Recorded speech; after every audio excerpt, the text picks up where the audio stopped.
Thank you, silence.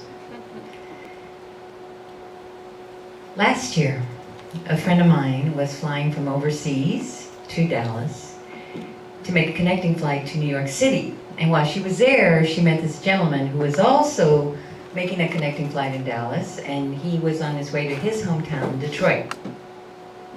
It so happened that they sat next to each other and they started up the chat, and it was like connection. And they got very excited about each other, and he did ask at one point, now why are you going to New York City? And she said, well, I'm going to be rehearsing for a play for 6 weeks and then I'm going to be acting in it. And he said, okay, where, when, I'll be there. And that's when she calls me on the phone. She's so excited because, you know, she finds him really nice looking, recently divorced, African-American, world traveler, businessman. And he likes me, she says, because he's going to come see my play. And so without thinking about it, what comes out of my mouth is, well, he may be coming to see you in your play, but he's actually going to New York City to meet me.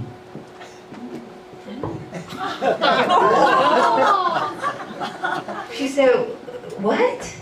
I mean, you know this guy? I said, no.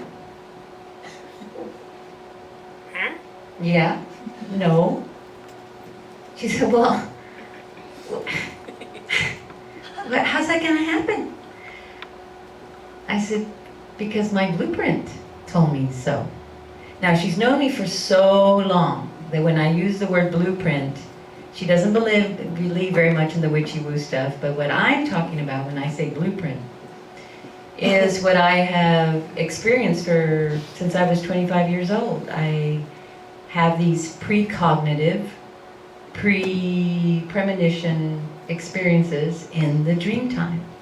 And I call them blueprints because like a blueprint, it's not the house, it's not the building, but it's the plan.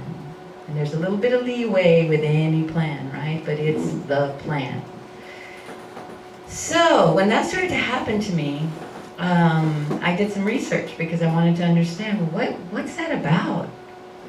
You know, and I found out all kinds of things. It led me to many different places, many different sources.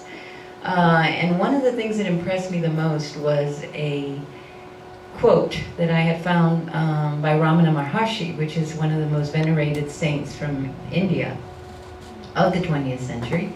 In fact, so much so that Carl Jung himself made a pilgrimage to go sit with this gentleman who died in the 50s. And at one point he said that everything that happens to us is already written from the first moment you take your first breath. And that the only choice you have is how you're going to respond to what happens. Now that's not a very comfortable thought for Westerners, but it made a lot of sense to me because that would explain my blueprints. I got interested in the word written. It's already written, like a law is written, like in the beginning was the word. However you want to look at it, I got fascinated by written.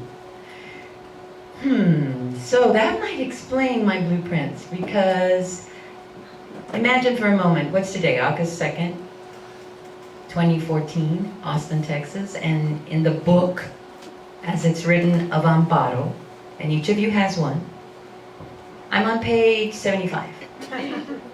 And so when I go home tonight and I go to sleep, I might have one of these Dreamtime blueprints which have a very different fabric than just a regular ate too much pizza the night before dream. And I might skip in this metaphor to page 100. And I might land on a couple of sentences, and that's all I drag back with me, or I might land on a paragraph, sometimes a whole page, and when I'm really lucky, or when it seems really significant, the whole chapter. So these blueprints, they have a fabric. They also, often I meet people before I actually meet them. Sometimes they are heralds for loss, betrayal, death. And surprisingly, sometimes they don't just go forward, they go back.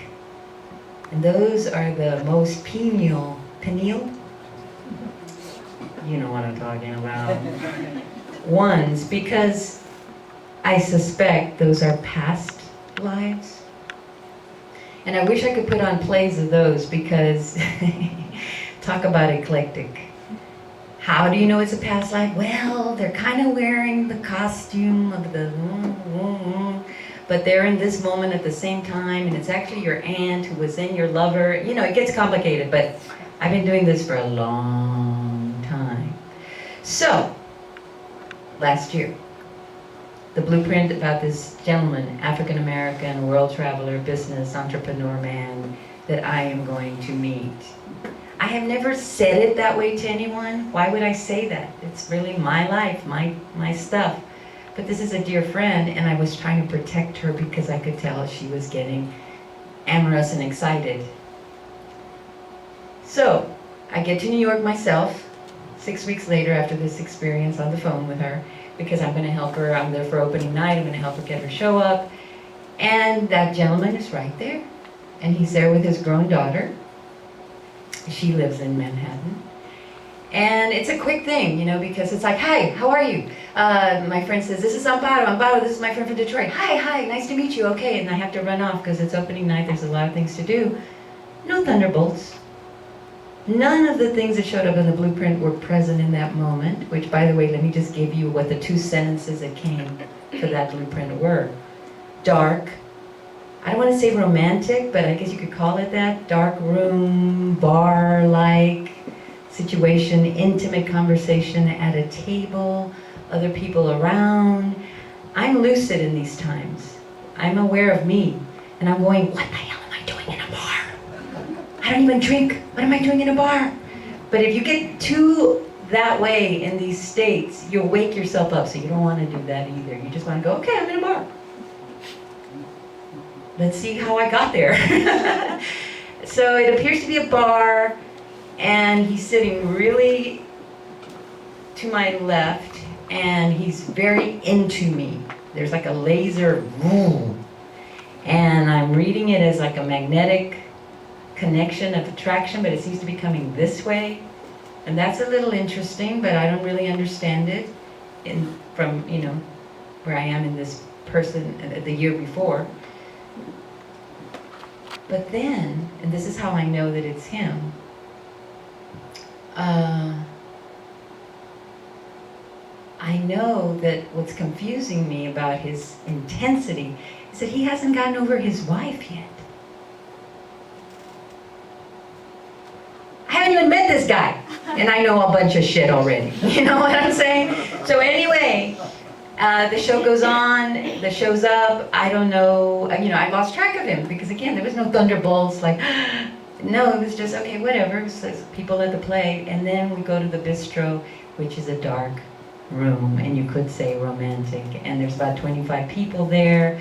I've lost track. He's not sitting next to me, and I'm thinking, well, maybe I was wrong this time. It's okay. That's a relief, actually.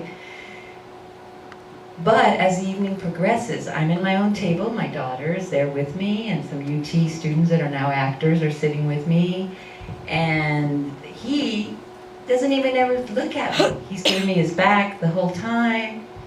And my friend is in another table, and I'm thinking, okay, that's cool, wrong person, okay, whatever.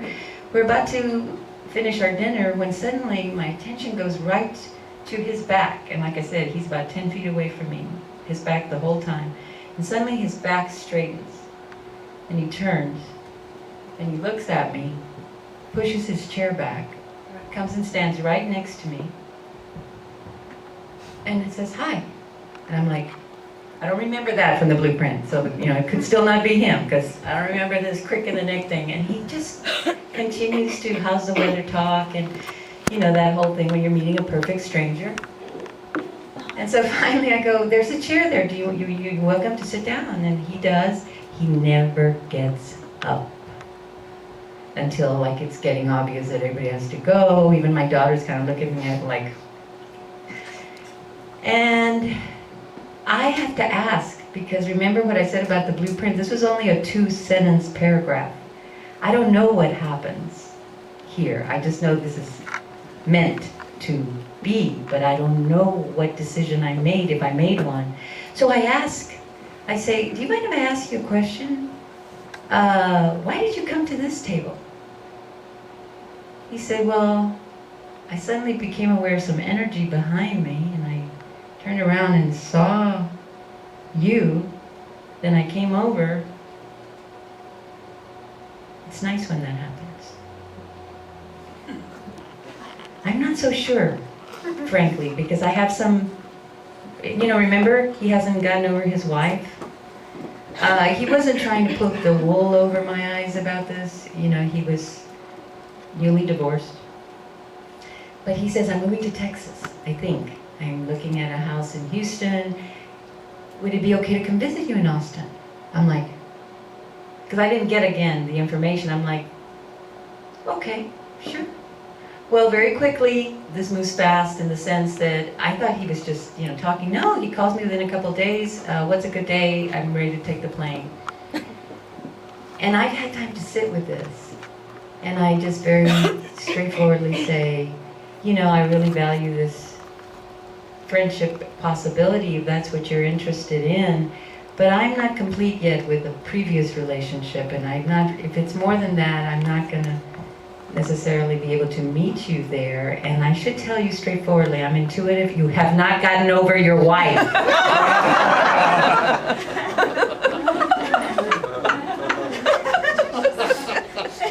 Well, for all the plans that were being made in the airplane and the reservation, I did not hear from him again.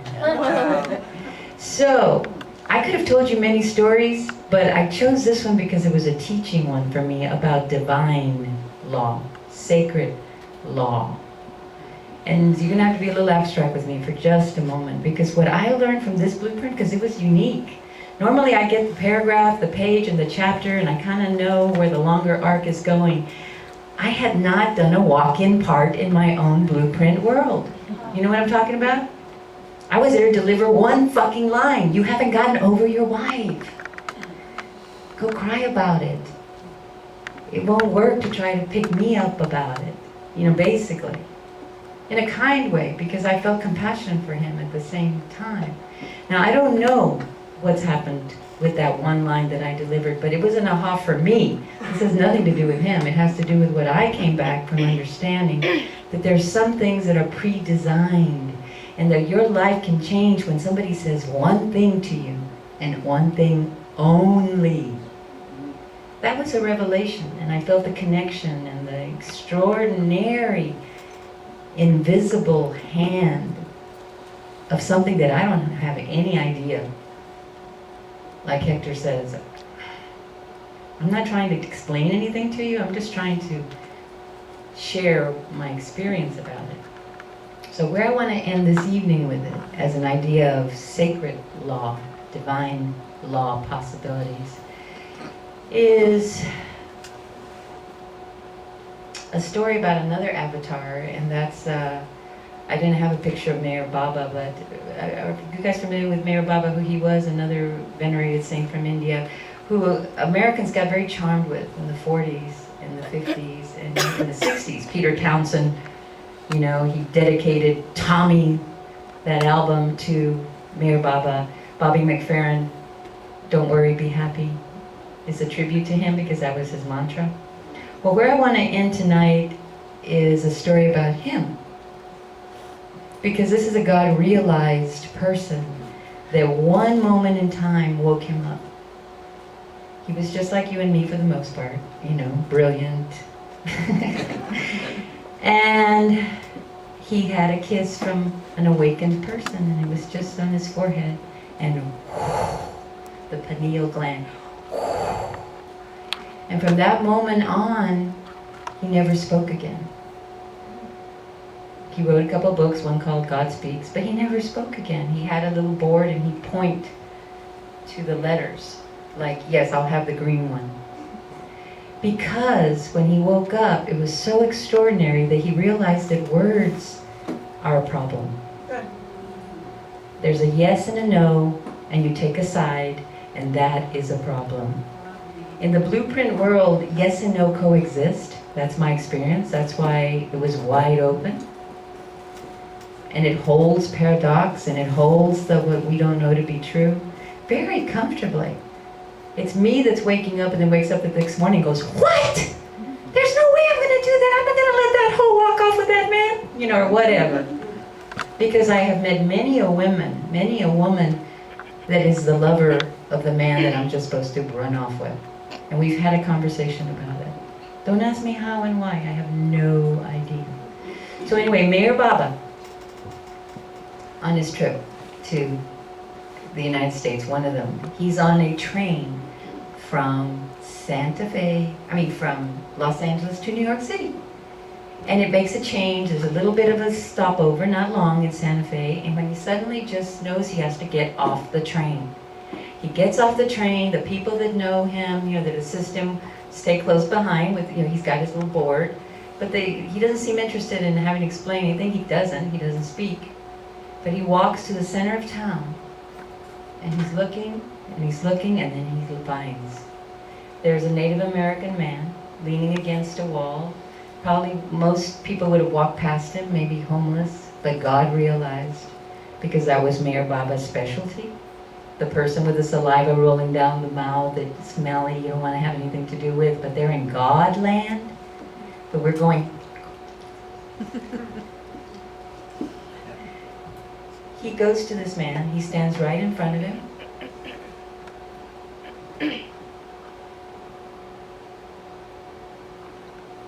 They look at each other. And then after a few moments, he goes back, gets on the train. And then through the little board, he says, my work here is done. I know why I came. Meaning to the United States, he saw hundreds and thousands of people. He said nothing to this man. And yet he understood, because he was in that blueprint, big ass reality of divine law. That was the man this time.